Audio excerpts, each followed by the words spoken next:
as soon as you're on the farm growing food, you realize that everything is alive, is consuming death, and that death is not a failure of life, but a function of it. And so I changed my mind about what I had believed for all of my life. But I had very successful restaurants, and we were in the process of selling them for $25 to $31 million. So it didn't make sense for me to do anything at that moment, but to sell my restaurants and sign the 5-year non-compete and start a different and go off and regenerative farm with. Thanks for joining us. Brought to you by Heart and Soil Living and Heart and Soil Magazine. Head on over to heartandsoilmagazine.com where you can sign up for a free newsletter for resources for regenerative living, gardening, and farming. Make yourself an amazing day. Deeply honored to be joined by Mollie Engelhart today. She is a chef, a poet, a regenerative farmer, and someone whose journey really embodies transformation in so many different ways, the transformation of ideologies, of understanding different ways of living, different ways of being, challenging her own mindset and what she thought was into what she sees as becoming. And I just think Mollie is such a beautiful example of what is possible when we are humble with ourselves and meet ourselves in the peaks and the valleys, in the light and the darkness, in the ebbs and the flows and the highs and the lows of what's possible when we hold the paradox for all of what life is and all of what life can be. So I'm deeply honored to be diving into this interview with you, Mollie, and to hear your insights about regenerative farming, what your life has been like as you dove into veganism and transitioned into a rancher and everything in between. And just to give you a little bit of insight, Mollie has a deep and rich foundation in organic and farming and gardening.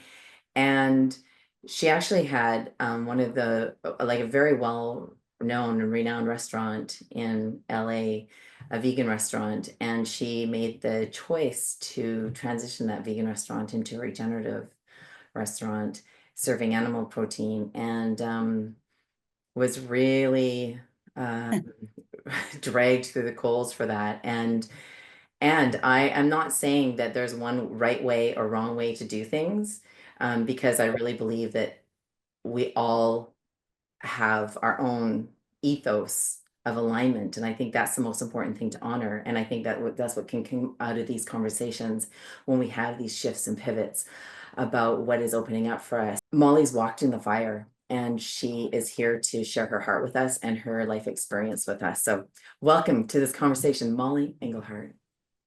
Thank you so much for having me, and thank you everybody for being here. I know right now I want to go outside of 1,000 things to do. It's the springtime, so thank you for taking the time out to have this conversation with us today. And thank you, Natalie, for having me on, and thank you, Sarah. I see you for making the introduction. So thank you. Honored to be here, and honored to share my journey with all of you. Awesome. Mollie, tell us about like you're raised kind of with your feet on the ground, your hands in the soil, but what was your first pull towards working with soil and food in your childhood that led you to doing what you do in your adult life? I grew up on 27 acres in upstate New York. We had an apple orchard on the majority of the property, and with some cherries and peaches on the edges. And then my uncle raised dairy calves, like, they pull the calves and then they got to be bottle fed and then fed, and then sold at auction. So, I grew up in a farming environment, but oddly, my parents were vegan. My mom had read a book. My mom was really young, 19, and my dad was 20 when they had me. She had read a book about animal agriculture and was disgusted with the harm. And so we were raised vegan. But one time she tried to make us cookies and she left the margarine inside the oven and it turned into like a sheet of plastic. So she decided we weren't going to eat margarine and we were going to eat butter. So we were vegan except for we ate butter. So my mom was like ahead of her time on the no seed oil program. So we grew a lot of our own food. My mom and dad were super poor. My mom worked at a organic bakery called Three Flowers Bakery. And so she would bring home like buggy grain or buggy flour and we'd put it in the freezer and sift out the bugs and make bread. And so I grew up kind of, food was really important. My mom's identical twin worked at the organic co-op or just the co-op, whatever, for organic food in town. So although we never had a lot of money, we always had very high quality food, even if it had some bugs that we had to sift out. So I grew up deep in food culture. My mom and her twin and my dad, we all, was food was a big deal. And we harvested and we had a root cellar and we canned peaches and apples and all of that. And then my mom became a fashion designer. She was selling dresses at the farmer's market and the dresses were selling better than the produce. And eventually my mom became a fashion designer and life kind of went in a different direction. I grew up, I went to college for school, for film school, and I moved to Los Angeles. I got out, I went into the music industry. Music industry had a big crash with Pro Tools and downloading music and all of that. And I restarted my life again and did stand-up poetry. And I was on HBO Def Poetry and I toured with Spearhead and The Roots and all different groups. And then um I grew marijuana professionally for 10 years. And then my best friend had a baby and she was like, I can't be an actress. It's not steady enough to have be a mom. And I was like, well, I can't really just grow pot. It's not a good look forever. So we decided to start a raw vegan ice cream shop in 2009. And then that led me to starting a vegan restaurant, which became very successful. I had 5 locations, each store doing between $5 and $7 million a year. Really successful business. In 2013, I shifted my ideas around environmentalism and everything after listening to Graham Sate do a TED talk. And I realized that food waste is like everybody screams about cows and carbon like a bobblehead, but food waste, there's nobody screaming about it because there's no way to monetize it. But really, food waste and methane is like a big issue. So I decided I wanted to bring all the food waste from my restaurants to a farm. And I was trying to get anybody and everybody to buy a farm so I could bring my food waste. And eventually I realized I was the one I was waiting for. And I grew up on a farm. And so I purchased some land in Fillmore, California after many years of trying. And my husband was undocumented, so we couldn't get a loan. And finally, I found somebody to do owner finance and perseverance, 5 years of looking for land. I found some, and we started bringing all the food waste from the restaurants back to the growing avocados and the row crops for the restaurant and bringing all the food waste back to the restaurants, feeding it to animals. But in getting close to nature and farming, I just realized there was no vegan food and vegan food doesn't exist. It's a lie made up that you can only believe when you live in the city. And as soon as you're on the farm growing food, you realize that everything is alive, is consuming death, and that death is not a failure of life, but a function of it. And so I changed my mind about what I had believed for all of my life.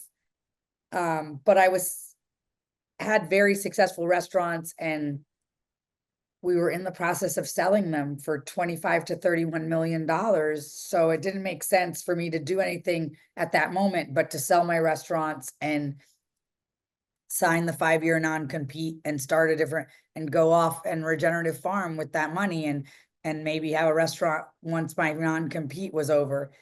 And 2019, we got into the deal. I had to meet these specific markers for 3 quarters in a row.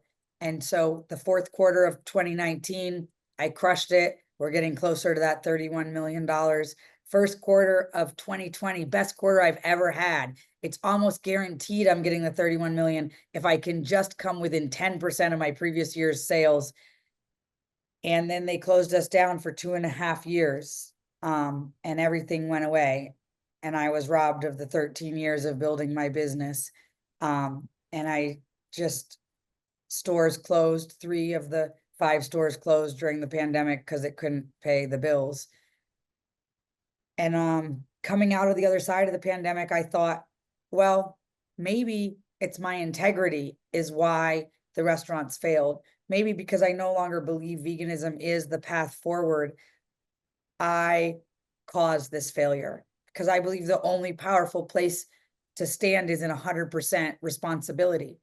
So I said, on Earth Day, I only have 2 restaurants left. I'm going to come out and I'm going to say, I believe regenerative agriculture is the pathway forward for humanity. And regardless of what your diet is, there's death on your plate. And we have to honor every plate as if there's death on it, because there is, whether it's a physical piece of meat or not. And that I was going to shift my restaurants to this way, and it didn't exist. It doesn't exist. There was no other restaurants doing 100% regenerative. I had to create the supply chains. I had to buy bulk from the farmers. I had to do all the stuff, and I did it all. And the vegans never allowed it to take off. And they just, over and over and over and over again, they protested. They got my Yelp to say permanently closed, my Google to say permanently closed, all the Apple Maps, everything permanently closed, because that's all crowdsourced information. And then I would take a week to get it back on. But if you look at something and it says permanently closed, your mind is now that restaurant is closed. And I'd already closed 3 of them due to the pandemic policies, not the pandemic. Viruses don't close restaurants, bad policies do. And so that's how we got to where I am today. I live in Texas. I'm a cattle rancher, regenerative agriculture, row crops. We have about an acre under a greenhouse. We have a small dairy and an on-farm restaurant. And that is how we got to where we are today in 5 minutes. That's powerful, Mollie. And what part of you had to die for that awakening to be birthed? My entire identity. It's crazy. Like, I mean, not just from that, but who I was at 36 years old. I was childless, unmarried, very successful by standards of money and accolades. One of the most successful female chefs in Los Angeles, I would say. And 46, as I sit here in front of you, I am not very successful. I have very little money in my bank account. I have 4 children and a husband and a beautiful farm. And most of my ideas about the world are completely different. I had to shed every bit of my identity, and the vegan was just part of it. And I mean, I married a Mexican man who's crazy macho, machismo, not crazy, just macho and machismo. And so like so much of my feminist views had to shift and learn to serve a man. Like serving a man is okay, that's actually part of my biology and like what is I'm actually meant to do. And I had to surrender what it meant to be an independent person. I've been breastfeeding for 10 consecutive years right now. Like my body no longer belongs to me. It belongs to the commons of my family. To change my ideas about almost everything that I believed 10 years ago, I no longer believe. And so I think wisdom is holding on to your beliefs tightly and following your ideals every day until something else makes more sense. But when something else is presented that makes more sense, if you cannot see that, then you're no longer wise. You're just indoctrinated. And so I believe that I followed the wisdom of nature, of the land, and all that it had to teach me about everything, about gender roles, about family, about diet, about everything. Um, and so that is how we got, but I had to, every part of me had to die to get to where I am today.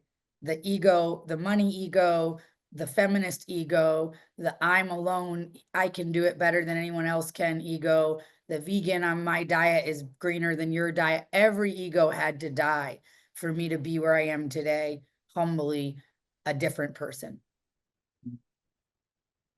I have goosebumps from head to toe, Molly. I'm curious, in what ways do you think personal healing and planetary healing and soil healing reflect each other?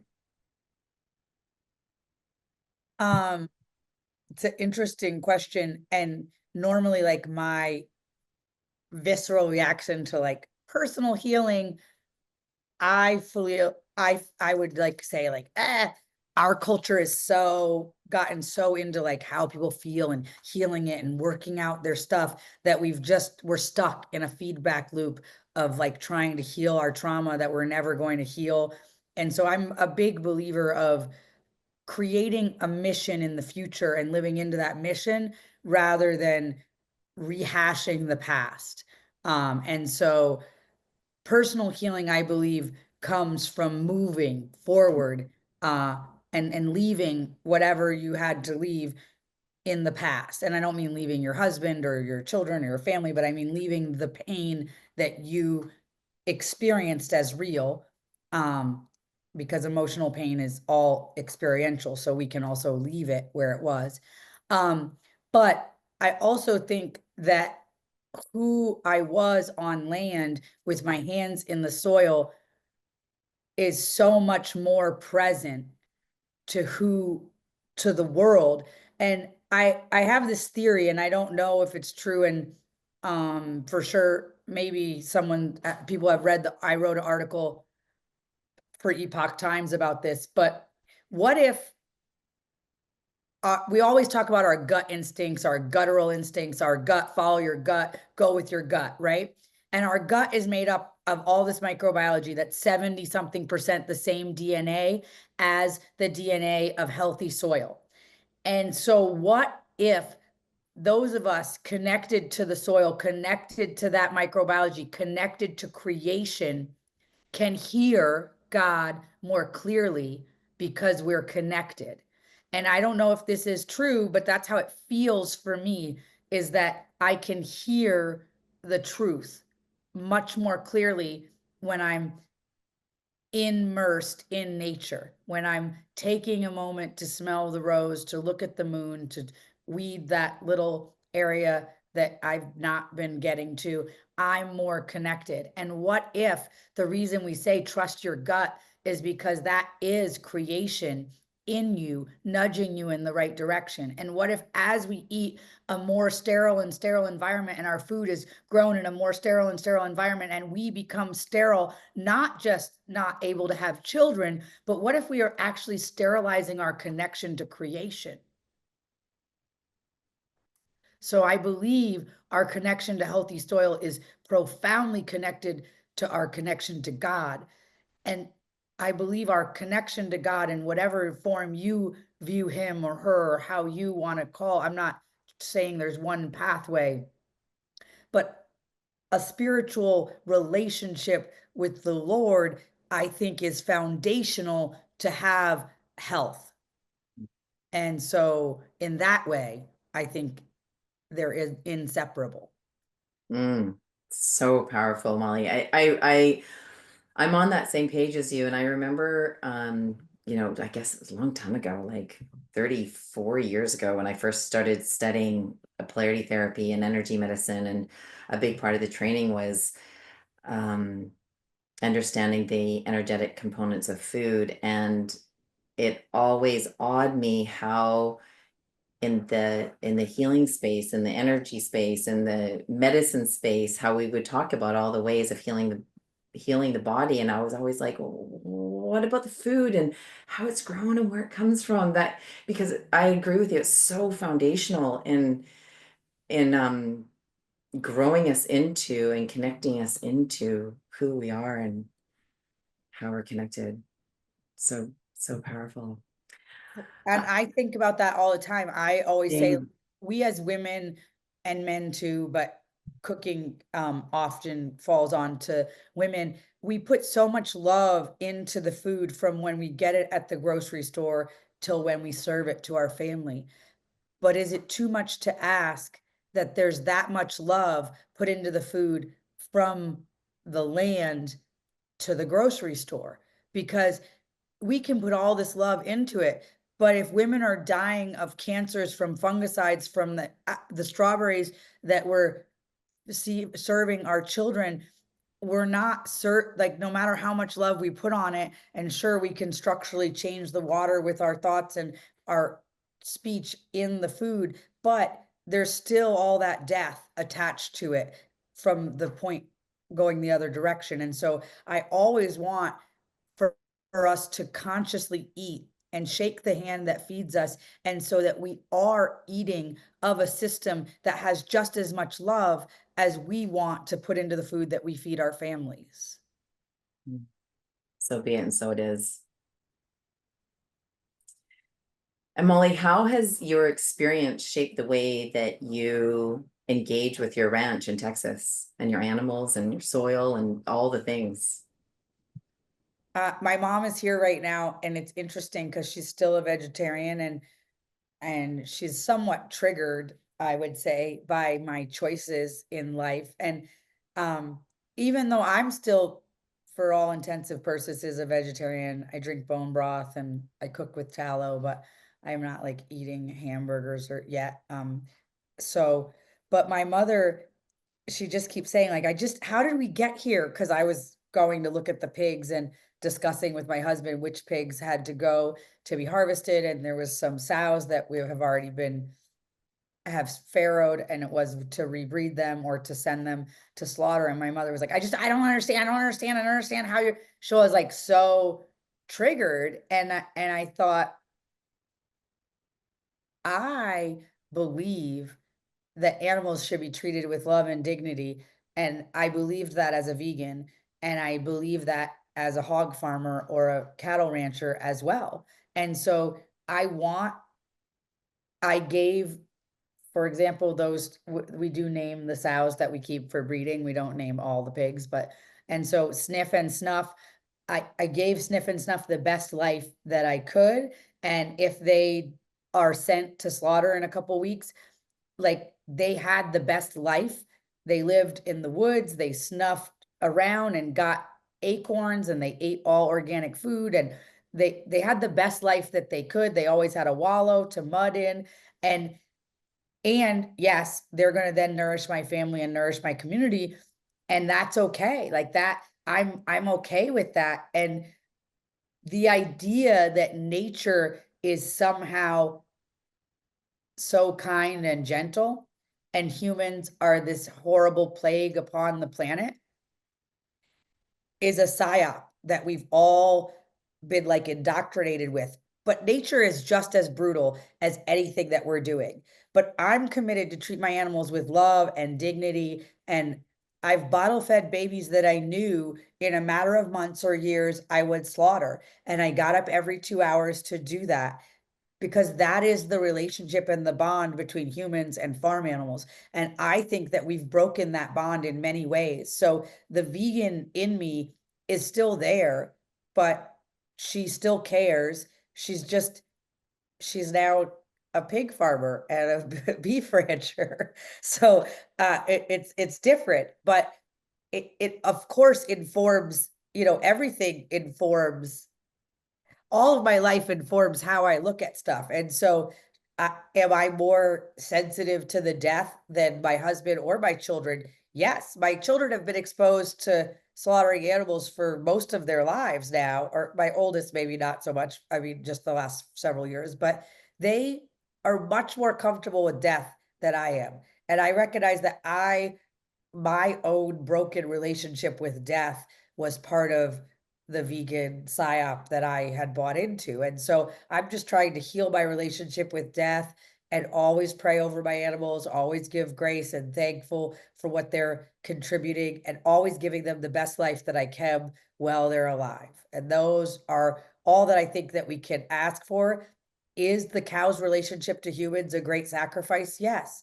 But is being a mother a great sacrifice? Is working at TSA a great sacrifice? Like, there's so many sacrifices that we're all having, and I think that we just this idea that there could be a world with no death is a fantasy, is a fairy tale. And so I'm going to facilitate the death in the most loving way that's going to create the most nutrient dense food for my community, and that and have uh no inputs coming into my farm other than feed. That way I'm controlling the most that I can, the fertilizer, the this, that, like that's the what I want to do. And I don't want to be dependent on lentils from Africa and rice from China and fertilizer from Ukraine. I want to grow food in my own community, and largely in Central Texas, it's been given up on besides beef and Bermuda grass. But not that long ago, 100 years ago, lots of food was grown in Central Texas. And so, yes, was it awesome to have a farm in California and bring my soil organic matter to 20%, blah, blah, blah? Yes. But if I can do what I'm doing here in Texas, it's a better example of what regeneration can do. Yes, absolutely. And I just love, I love the way you presenced how vulnerable and um, eloquent feminine energy can be with your new stewardship in your relationship, Molly. And I just really wanted to acknowledge that and amplify that. And then how you weave in a reverence for death and for dying, and that it doesn't have to be a bad thing or a dirty thing. It's actually a part of life, and we see it in nature all the time, right? All the time. And so I'm so curious how this might inspire somebody, watching or listening to this conversation to just reflect on their own relationship with that. I mean, everybody here or a lot of people here are farmers, so you know how much life and death is always happening, at least in animal agriculture, and not just because we're killing animals for food. But I mean, I see somebody else from Central Texas here, but they probably know. We just had a very odd last couple of months with the temperatures, and I thought I had got everybody kidding past the cold season. And then we had some brand new babies born, and it was like hot and windy. And then that night was like not hot, but like very, very dry and windy, and at least in the high 70s or low 80s. And then it went in, so that was Saturday. And then Sunday night, it went and frosted and went below freezing. And I lost several babies that were just a couple of days old because I think it was just too much, like up and down. And you could do everything you could do, but sometimes things just die. And I've told the story many times of a neighbor dog killing my entire flock of sheep and not eating a single one of them, just for sport. And so, no matter how we are doing as humans, we're not as brutal as nature is, and we have the ability to have compassion and to do it differently. And so I urge us as farmers to be compassionate and have compassion, but we also have to recognize the cycle is happening every second of every day, and we can do everything in our power.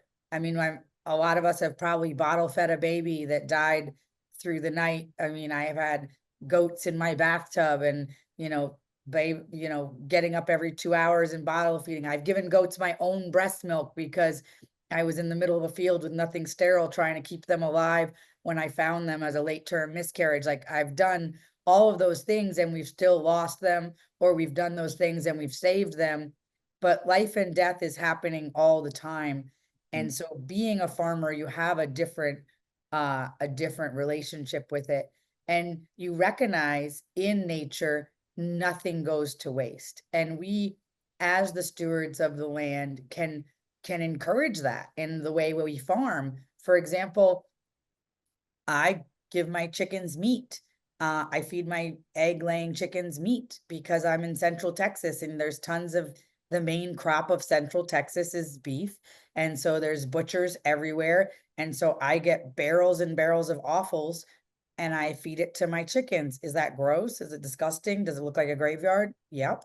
But what is fertilizer made out of? Blood meal, bone meal, feather meal, and chicken poop or cow poop. So there we go. I'm also able to grind that up when the chickens are done and have fertilizer for my orchard or my field. So I think that if we can heal our relationship with death and recognize our place in it, we can have a more powerful relationship with our herd, with our family, and with the land. And one other thing happened in 2018, my best friend died at 37 years old. And we had so many plans for how it would be when we were older, when we had made it, when we had more money, when the future was better. And she's the 37 forever, right? And so that shaped the way I want to relate to life. We don't know how much time we have. So we want to live in a way where nothing is unsaid and love is always expressed. And so in having an intimate relationship with death on the farm, it's a reminder of how fragile we all are and how important it is to leave nothing unsaid and to be love in every day and every action.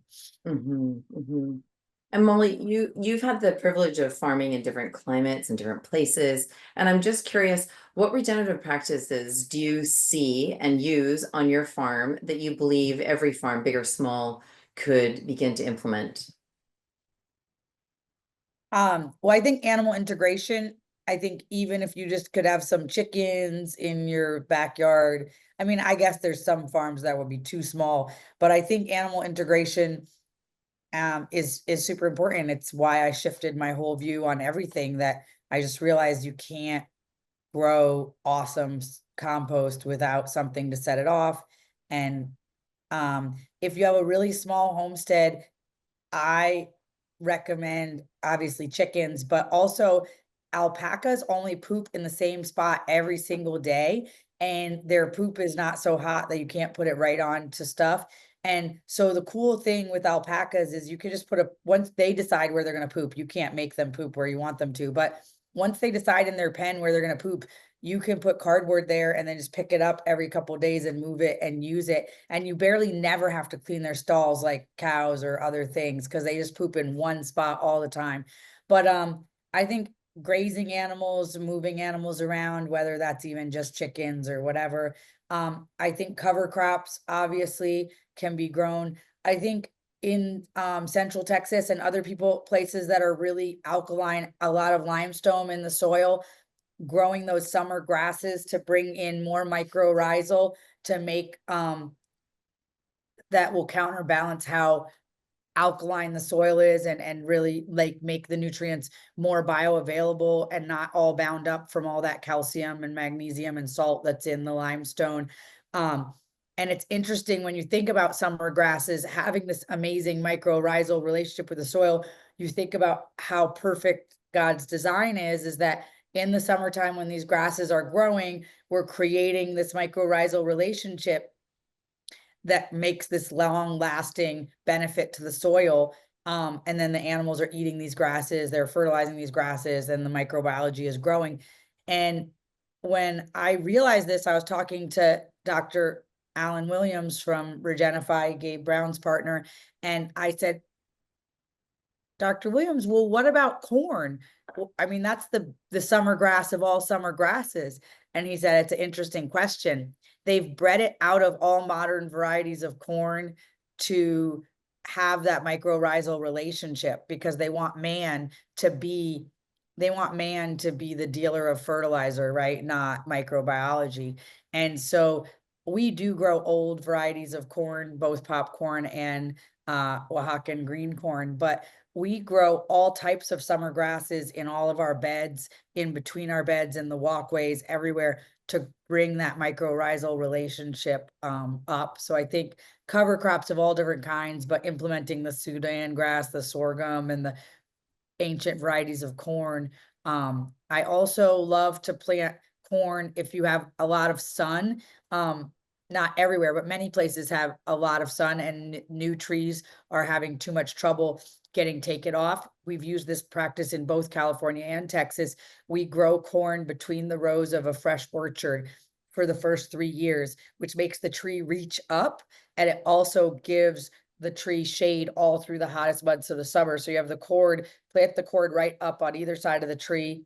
And so as the cord grows and it gets hotter and hotter for summer, you're having those cords aspirating moisture on both sides.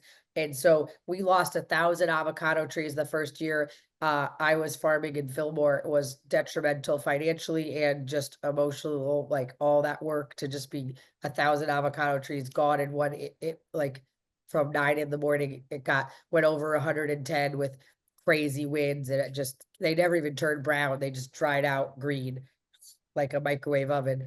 Um, but we implemented this cord practice after that, and we never had that happen again. We did have temperatures over 100 and neighbors lost trees, but we didn't lose any trees because of this practice. So this is a good practice if you have very hot summers and you're planting new fruit trees. This is a way to keep them healthy. And then I I just think that if you can get the free mulch from any kind of places, uh, like tree trimming companies, I make a card and I just have it in my car. So anytime I see a mulch truck, I just give it to them with instructions, the gate code, everything, like a business card, and I hand it out. And so takes time, but now I just have piles and piles of mulch that just shows up in my life. Uh, because I think mulch is so good. Uh, and mulching stuff and keeping stuff mulched is so important.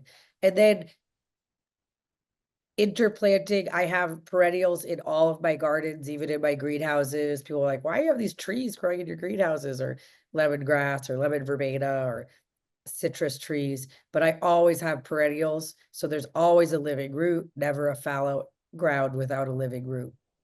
Hmm. All I can think of right now, I'm sure there's lots more of them. Those are awesome.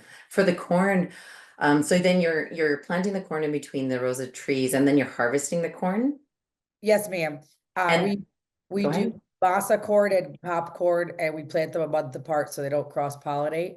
But yes, and then we use them in our restaurant all year round for popcorn. We sell in bulk in the farm store. And then for the masa corn, we make tortillas and nachos and Hmm. uh, all that stuff in the restaurant. Beautiful. And then you're terminating the corn in between the rows of trees, just like with a flail mower, or are you just driving over top of it? Like, how are you putting that organic matter back into the soil? We cut the corn, I mean, we lay the corn flat when we're harvesting it. So we harvest by hand because it's between the rows of, I don't have a horn, I mean, I don't have a corn harvester anyways, but um I put we break each corn stalk, lay it down when we're picking it so that other people harvesting know that that one's already been done. So we're kicking each one down, and then we just we'll either let the cows eat it, or we will, if there's a lot of grass on the ground between it, we'll let the cows eat it. So there's a mixture of dry and green. If not, we'll just flail mow it right back into the ground. But it doesn't need to be terminated. Corn is self-terminating. Yeah. But it does, we just grind it back with the flail mower. I use a flail mower we use a flail mower so much. But we don't till, so that's why just get down as low as I can. Yeah. If you don't till, how are you putting your crops in?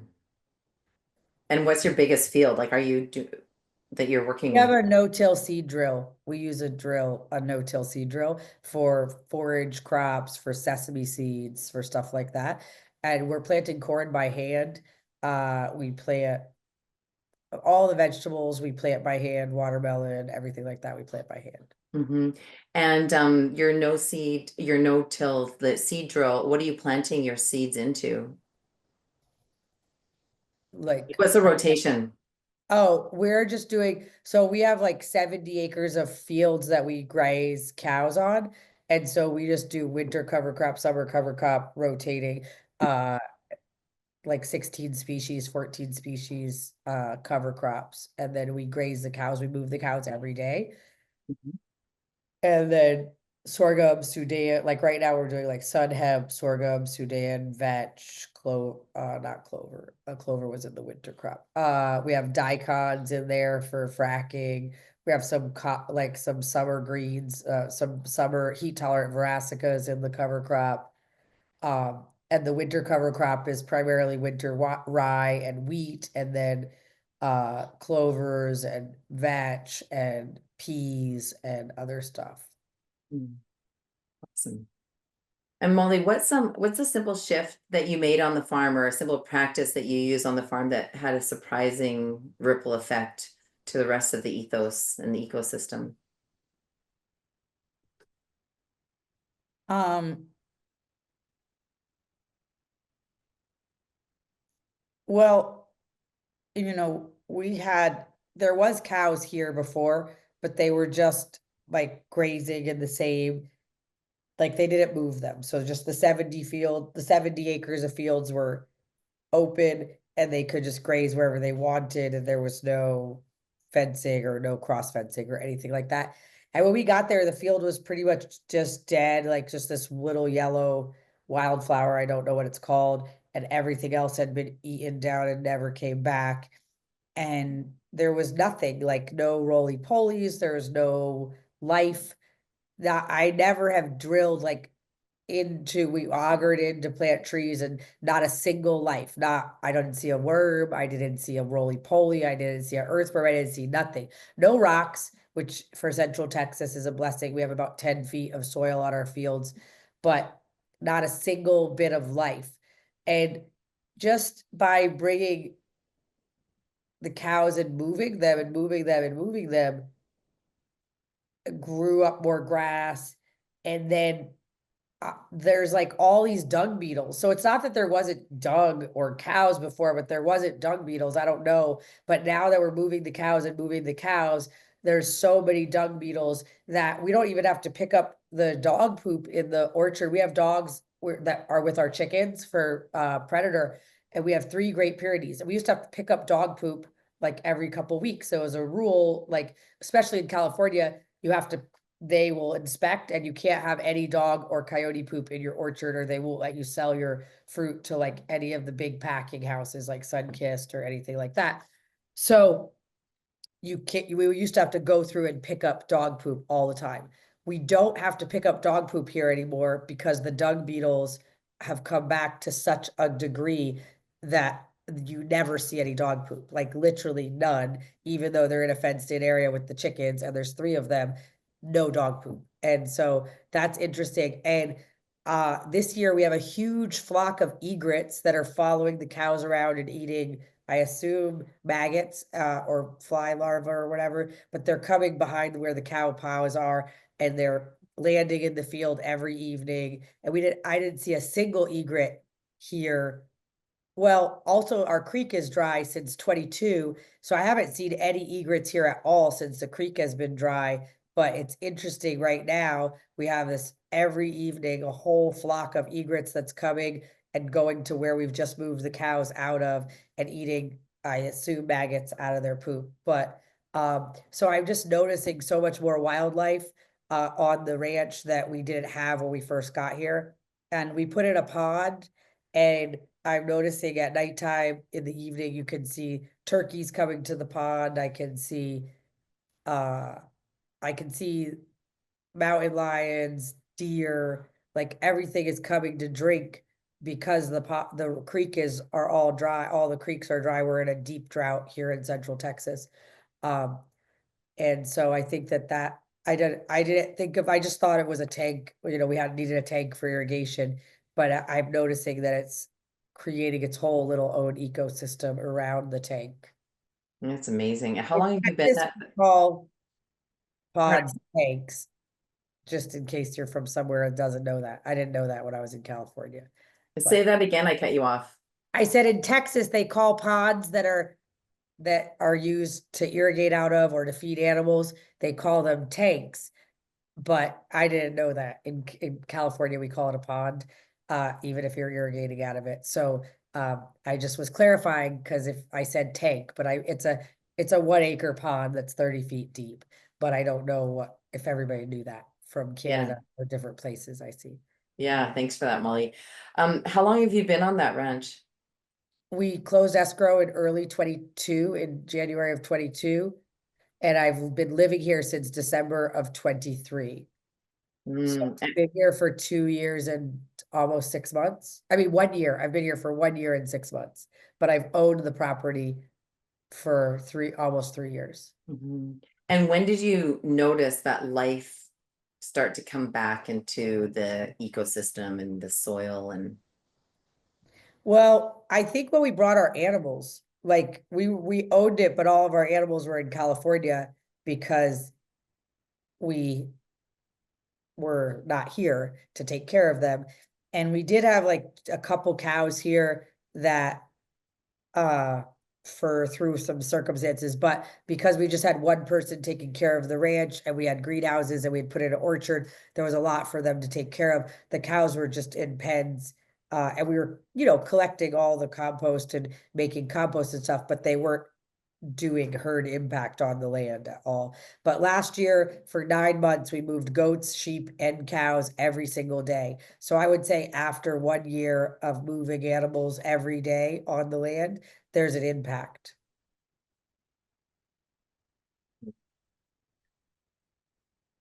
That's what what I love about regenerative agriculture. It's not like if I drive this Tesla for 40 years, in 40 years, it's going to be less impactful than the Ford F-150. Like it's really like you can make an impact in a very short amount of time. It's not for your grandchildren's grandchildren, it's for you right now. Like nutrient dense food, higher quality soil, higher quality beef, higher quality everything, more abundance coming out of the soil in 1 to 2 years of doing these practices, not 1 to 2 decades. Mm, yeah, feeling that. You actually just answered my question. I was going to ask you what role you think farms, especially regenerative farms, uh, practicing organic and biodynamic and natural ecological farming can play in rebuilding a sense of belonging and connection in today's world. Well, the farms can do that, but to be honest, the consumer has to care.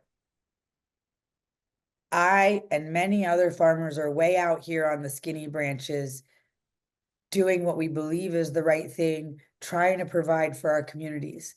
But it only works if the communities support it.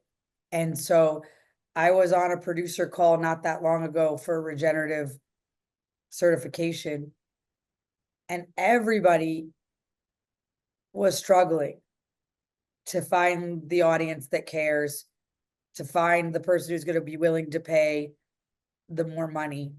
And so we, the farmers, can shift our practices. And I don't know a single farmer in the world that wants to be poisoning the land or wants to be growing food that's not as nutrient dense. But we also need to make a soft place for those farmers to land, because none of us want to be the ones that lose the family farm. None of us want to have made the mistake of trying something new and losing it. And so it's the consumer that has to make the commitment. Farmers are committed, whether you know it or not. Farmers will go where the consumer asks them to go. take my neighbor Chuck. He's sprayed pre-emergence just the other day, I'm sure, before his Bermuda grass came up. He's the opposite of me. He jokes that I don't believe in fertilizer, and I'm always like, Chuck, what do you mean? I don't believe, like, I don't believe it exists, or I don't know what you're talking about. But he's seeing what I'm doing, and he's coming over and he's looking and he's going, okay, so how much are you getting for grass fed, grass finished? What is, how much boxes, meat boxes are you selling a week? What do I need to do to be considered grass fed, grass finished? So he's asking these questions. If there was a soft place for him to land, he'd make the change. And maybe I will be that soft place. If I'm outselling the beef that I'm producing, then maybe I say, Chuck, you stop spraying pre-emergence and you start doing holistic planned grazing, and we do this, no more cubes of God knows what cotton, whatever you're feeding them, then we can have this conversation. But it's the consumer that's coming to my website and buying the meat box, or going to White Oak Pastures, or going to Force of Nature, or going to any of these American meat company, not American Rancher, that's a cola packing house. But anyways, all these different regenerative farms, the consumer is the most important thing. So of course the farmer is intricately important in healing all of us, and to have a healthy human race, we need to have healthy, nutrient dense food. But there's a little bit of a weird thing in the atmosphere of like shaming people for buying healthy food and saying it's a privilege. But I just want to shift our idea. What if the privilege is eating cheap food that other people are getting poisoned, getting cancer, getting sick, and dying for us to have? But it's happening in far off places, or by people that are here as migrants and then they go back and die quietly in their own country. What if that's the privilege? And what if buying organic, biodynamic, regenerative, any of those versions is actually just responsible because you're buying food that's not killing anybody else for you to have cheap food? What if the privilege goes the other way? What if the privilege is the cheap food that other people are dying to produce for you? And maybe that sounds crazy. Maybe that sounds like my American white privilege, whatever people want to say. But I'm going to say that I have a friend, Cynthia. She works on a crew of 5 women that pick strawberries in California. Cynthia used to clean my house. Cynthia and all 5 of those women all had cancer before their 40th birthday, and they all pick strawberries. Is it possible that the fungicide that we spray on strawberries is causing cancer? 100%. So they all also had a miscarriage. So 5 miscarriages, 5 cancer diagnoses out of a team of 5 women. So is that proof? No. But I would say that we have to think about the Cynthias of the world when we say, do I want to spend $1 less to have non-organic strawberries? That's what I'm thinking. And so I believe that the consumer has the greatest power. And sure, should you go vote every 4 years? I guess you should, if you believe in the system, and you think that that's the best way to support it. But every day you have the power to vote for what kind of world you want. And so when you buy meat from me or Will Harris, or those others, Force of Nature, Big Bluff Ranch, et cetera, you're supporting that world. And when you go to Costco and buy New Zealand grass-fed, grass-finished lamb that's less per a pound than it costs for me to process lamb, there's no space for the American farmer doing the right thing in that. And I get that that's maybe what needs to happen for your survival, and I respect that. But those consumers that have the ability to make the better choices have to make that if we want the farmers to do the work to heal it for all of us. And how do we shift that, Mollie? How do we connect with the customers, the eaters? I think we have to connect to their vanity I think we have to be like, you'll look younger and more beautiful. No, I mean, humans are pretty selfish. And so I think we have to connect with something that's like for them to get like the impact on them. I think it's very hard for us to do stuff for an esoteric idea. It's very hard for us to do something for something out there when nobody's looking. And buying our food in many ways has to be something that nobody's looking. I mean, sure, whoever's the 16-year-old checking me out at HEB is looking, but ultimately nobody's looking. Buying your food is something you have to do by yourself, and so we need to connect with how it impacts them individually, I think, because mostly people will go for the cheaper thing to save money, to have. And so I also think we have to shift the ideas around abundance. Like, what is abundance? This is maybe a weird segue, but the other day I was stressed about money. I had no money in my bank account. I was waiting for this check to come, overdrafted. And then I was just like, had all these persimmons that were going bad. And I was just processing. I made persimmons hot sauce and persimmons barbecue sauce. And we were this whole week, and I was working on, we made 900 gallons of persimmons vinegar. And I was thinking to myself, what am I doing? Like, what am I doing with my time right now? And I need to be making money. But honestly, 100 years ago, people were, or 150 years ago, people were growing their own food and literally preserving that food, those calories, and making them shelf stable. Like, there was actually nothing more important than doing that. But we live in a world where we're like struggling for this paper, or these, even not even paper anymore, just numbers on a screen. And we've lost sight of like what is even really important. And so I think we have to shift the ideas, and I don't know how to get there except for to bring people to the farm. And that's why my business model is what it is now, is you can come, you can stay in a house, rent the house, or come to the restaurant on the farm and see what I'm doing. You can see my cows in the field getting moved every day. You can see those egrets land on the field. And then maybe when you go back out, the word regenerative or the word organic or the word biodynamic means something more to you. And that's my goal, is to be the ripple effect. But I don't have the answer. If I had the answer, I wouldn't be struggling financially right now, because Mhm. I'd have all the customers I needed. Mhm. What does abundance mean to you now? It's interesting. Abundance is that there's plenty, that there's enough, um, that there's not a lacking. And sometimes there's so much abundance in our lives, but not a lot of money. And so that's the world that we live in now, is like that money we can't let money be the only indicator of abundance, because then it'll be a false reality that we're viewing. But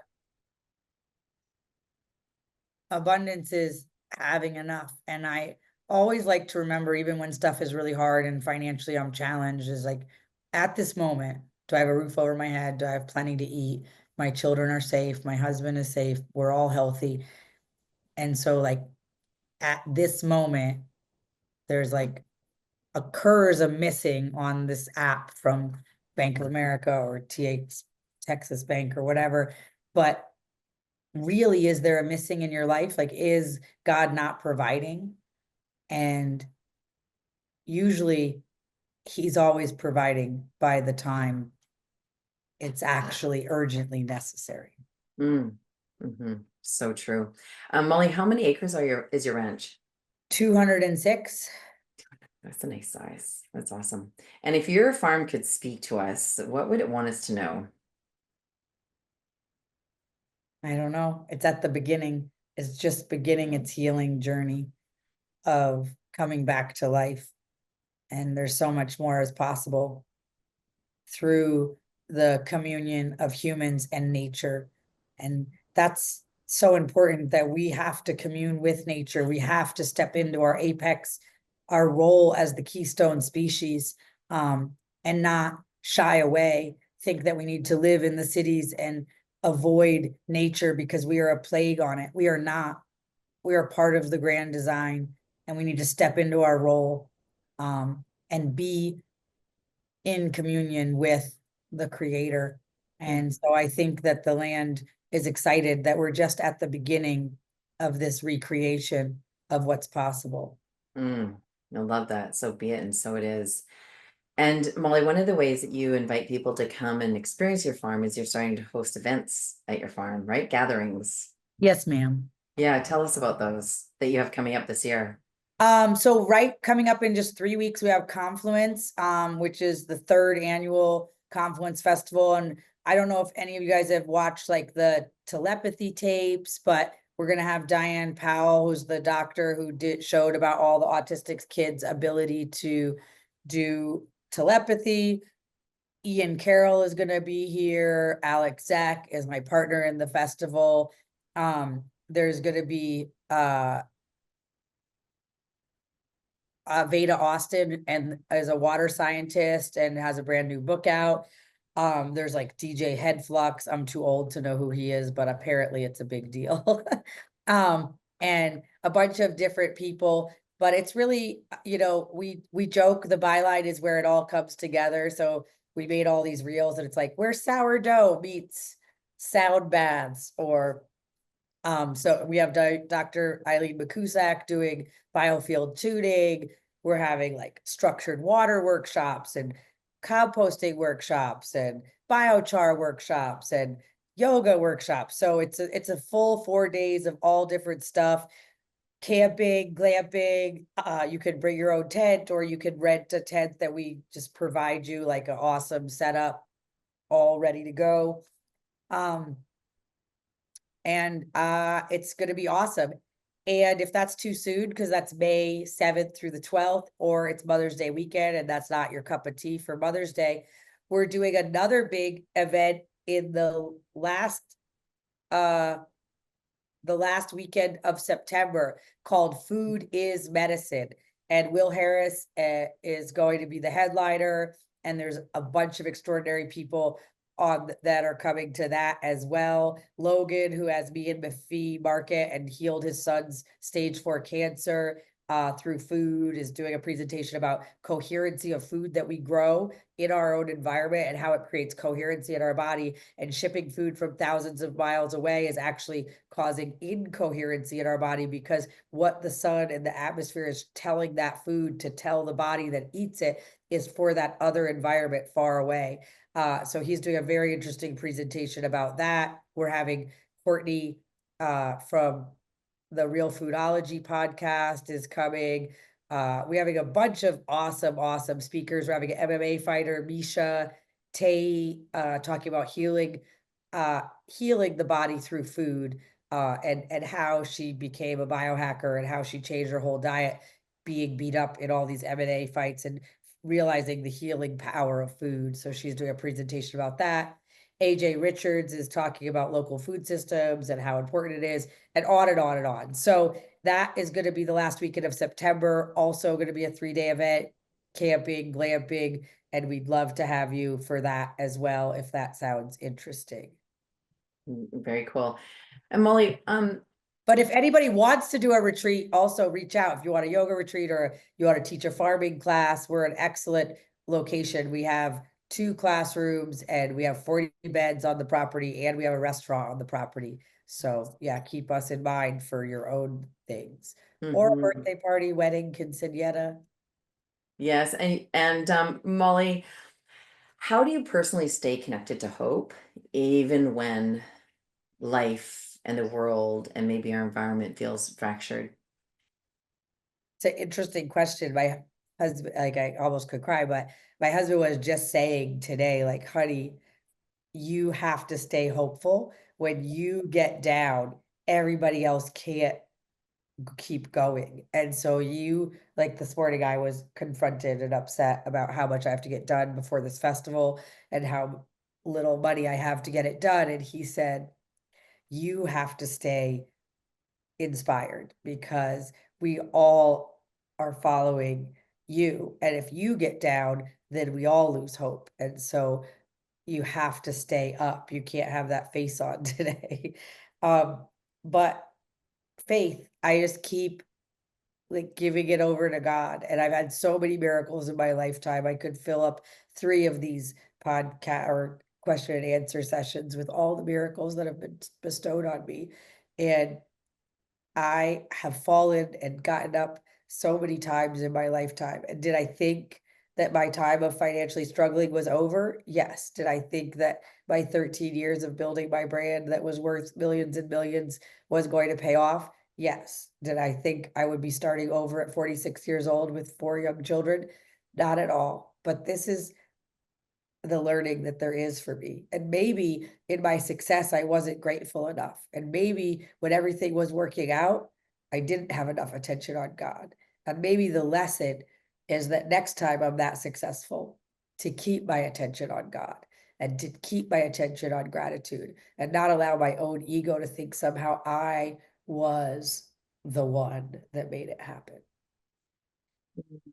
Well, standing with you in that faith, Molly, really feeling it nourish you from the inside out and the outside in, and really lead your insights and your awakenings and your reflections into your next steps, and just feeling everything and all of life having your back and organizing around your success as miracles continue to show up for you. Amen. Amen. And what lights your heart up? Like, what excites you about life right now and the time that we are living in? I this is gonna sound like a weird thing to be lit up about because I kind of hate government. I would like it to just go crumble away. But for the first time, I see that both sides of the aisle cares about what's in our food. And for the first time, I'm seeing like I live in a red. I moved on purpose to a zero regulations place after coming out of California. And so it's like 97% uh red. And I'm having people come in just like lit up about they just realized that their diabetes was like something they could cure with food, or they just realized that their inflammation is being caused by seed oils and sugar, and just like lit up like the most kind of country conservative people are just inspired about food. And I think it has to do with RFK joining with Trump and the Maha movement. And but I feel like it's been largely a left issue for so long. And I feel like we have a really inspiring moment that could happen right now, a coalition of all ages and all political spheres that is excited about the possibility of food without poison, water without fluoride and chemicals, and air that we can breathe that's not filled with chemtrails. And I just feel that as much as I am disapprove of the government, I think that this moment is an awakening that's happening, and not just around food. I just think there's an awakening happening everywhere, and that the truth is coming to light in so many different ways. And I think during the pandemic, I felt bad about how stuff was going. And right now, I'm kind of in a place of thinking it had to get that bad for people to kind of wake up. And I'm feeling inspired that the masses are starting to see things that I've always felt were important as important. And so I'm excited about that. And I think that if we can move this coalition, it could make a big difference. My brother founded Kiss the Ground. I don't know how many people know what Kiss the Ground is, but it's a nonprofit, a soil nonprofit. And he left largely because he was forced to for supporting Kennedy. But he just started a new nonprofit called Soil America Regeneration. And essentially our whole goal with this nonprofit is bringing people from Washington out to regenerative farms to be on the land to feel the difference. And I am anti-government in general, but I think as long as we're in this system, we have to try to change the hearts and minds of the people that are captured by it. And so I'm excited to be consulting with my brother on that, be an advisor to that nonprofit, and to be helping, uh, really bring these people from Health and Human Services and from the FDA to regenerative farms to see, and then to help rewrite policies, that food policies that don't support regenerative agriculture. And we look at these different rules, like where you can't have animals within 3 months of harvest, or you can't have animals within 6 months of harvest. Well, how can we expect farmers to do animal integration if then you can't sell the food to any major packing houses? And so we have to like shift some of these policies to make regenerative agriculture uh, accessible for more farmers. Mm, So I'm I'm excited with you. about that. Yeah. I'm so excited about that too, Molly. I'm really excited about that. I can't wait to hop on a call with you, Ryland, to learn more about that and to just really support it. But and the other thing I'm excited about is just food in general, um, is just people's like, I see that more people are baking their own bread, more people are having chickens, more people. I just feel like there's like a pull back to an older, simpler way of eating, and I hope that that takes off more. And I know that we're selling lots of, my sourdough PDF, or we're selling a lot of sourdough starter in the store on the farm, and I just noticed that people are committed Mhm. to different ways of eating, and that's exciting, uh, because we've really drifted in the last 50 years far from food, and most of what we eat can't even really be considered food. Mhm. So true. And Molly, how can we best support you moving forward? Um, You can come to Central Texas and rent a cute house like this one that I'm in right now. Yeah. And you could stay on the farm. You could buy food or other things on my website, sovereigntyranch.com. You could host a retreat or something here, or you could send your friends to come. If you have any friends that live in Central Texas, specifically Kerrville, Bandera, Medina, San Antonio, uh, send them to my store to buy. We have a herd share. You can buy milk, and you can buy eggs and butter and meat. We used to have goat, pork, lamb, and beef, and we have all different vegetables that we grow here on the farm. So any of those ways can support me. And then, of course, follow me on Instagram and on YouTube. We're about My YouTube channel has been a little dormant, but we're in conjunction with the book. We're going to launch my podcast. So follow me there. And I'd appreciate, yeah, any of those ways that you could support us. And also just support in your own communities, buy from local farmers and support people to do that, because that's what we need, is a shift in consumerism. Mhm. And you light workers on the call, farming and gardening, keep doing what you're doing and sharing your work with people. And Amen. thank you. Thank you. Thank you. Thank you to each of you. Thank you for carving out the space to be with us. Molly, thank you so much. Thank you so, so much for spending your time with us. Follow Molly and learn more about the ranch at sovereigntyranch.com. And then you can find Molly on Instagram at Talk to Molly and on YouTube at Chef Molly. And be sure to go and check out her Instagram feed. She's got lots of interesting insights and she shares her journey really raw in a really raw way. It's a beautiful thing to see because I think in a world of illusions of perfectionism and have and There's no perfectionism there. it's messy and it's beautiful and it's really a reflection. It's like a kaleidoscope of life, a kaleidoscope of what she of the fire that she's walking through in any moment of any day. And it's a beautiful way to see a farmer sharing their journey and a human sharing their journey, really, because I think that so often we see the pretty petals of the flower. We're not looking under the hood of what is being composted. We're not seeing the dung and the shit, all the things. So, and Molly, I think you did a really good job of living a life of composting adversities and learning from what some people call failures or missteps, and just turning them into curious questions of what's next. What's next and Yeah. how. Oh, go ahead. Go ahead. Oh, I was gonna say, yeah, I'm blessed that I just wrote a book and I got a publishing deal with Acres USA, which is a farming Ooh, publishing, congratulations. and it'll be coming out in September. It's called Debunked by Nature. So if anybody wants to support what I'm doing or listen to more insights about, essentially, I take all the constructs of modern society and I take them to the farm and I ask if they make sense. Everything Mm. from parenting to racism, to masculinity. And I ask these questions that are very popular in popular culture, through the context of other mammals, in nature or on the farm.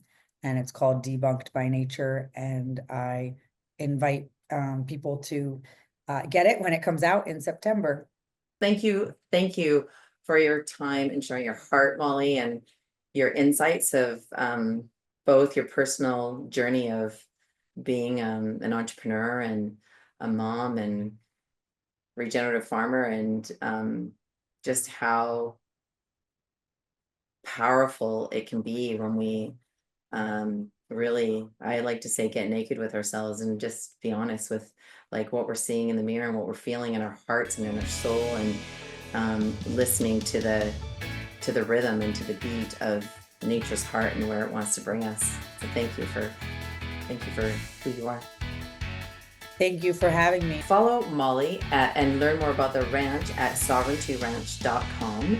And then you can find Molly on Instagram at Talk to Molly and on YouTube at Chef Molly. Thanks for joining us. You make yourself an amazing day, and head on over to heartandsoulmagazine.com where you can sign up for a free newsletter where we share resources and strategies and tips for regenerative living, farming, and gardening. Make yourself an amazing day. Big love. Namaste and bright blessings.